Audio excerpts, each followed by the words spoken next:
আবৃত্তি করছি কবি মাহবুবুল আলম চৌধুরী রচিত কাঁদতে আসিনি ফাঁসির দাবি নিয়ে এসেছি।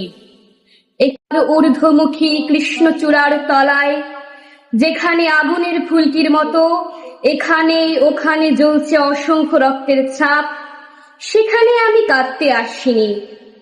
আজ আমি শোকে বিহবল নই, আজ আমি ক্রোধে উন্মত্ত নই, আজ আমি প্রতিজ্ঞায় অবিচল।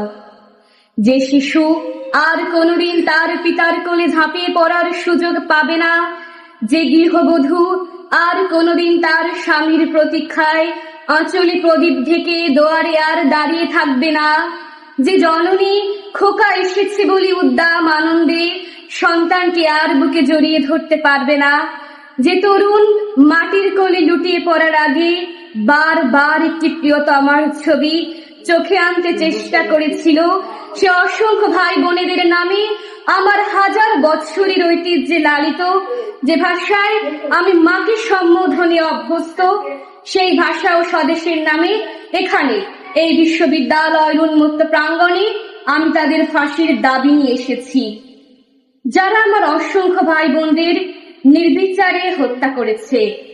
ওরা 40 জন কিংবা আরো বেশি, যারা প্রাণ দিয়েছে ওখানে রমনার রৌদ্রদগ্ধ কৃষ্ণচূড়ার গাছের তলায়, ভাষার জন্য, মাতৃভাষার জন্য, বাংলার জন্য, যারা প্রাণ দিয়েছে ওখানে একটি দেশের মহান সংস্কৃতির মর্যাদার জন্য, আলাউলের ঐতিহ্য, রবীন্দ্রনাথ কায়কবাদ, নজরুলের সাহিত্য কবিতার জন্য, যারা প্রাণ দিয়েছে ভাটিয়ালি বাউল কীর্তন গজল, নজরুলের খাঁটি সোনার চেয়ে খাঁটি আমার দেশের মাটি এই 2 লাইনের জন্য। রমনার মাঠের সেই মাটিতে কৃষ্ণচূড়ার অসংখ্য ঝরা পাপড়ির মতো 40টি তাজা প্রাণ আর অঙ্কুরিত বীজের খোসার মধ্যে আমি দেখতে পাচ্ছি তাদের অসংখ্য বুকের রক্ত। রামেশ্বর আব্দুস সালামের কচি বুকের রক্ত, বিশ্ববিদ্যালয়ের সবচেয়ে সেরা কোনো ছেলের বুকের রক্ত। তাদের প্রতিটি রক্তকণা রমনার সবুজ ঘাসের ওপর আগুনের মতো জ্বলছে, জ্বলছে আর জ্বলছে।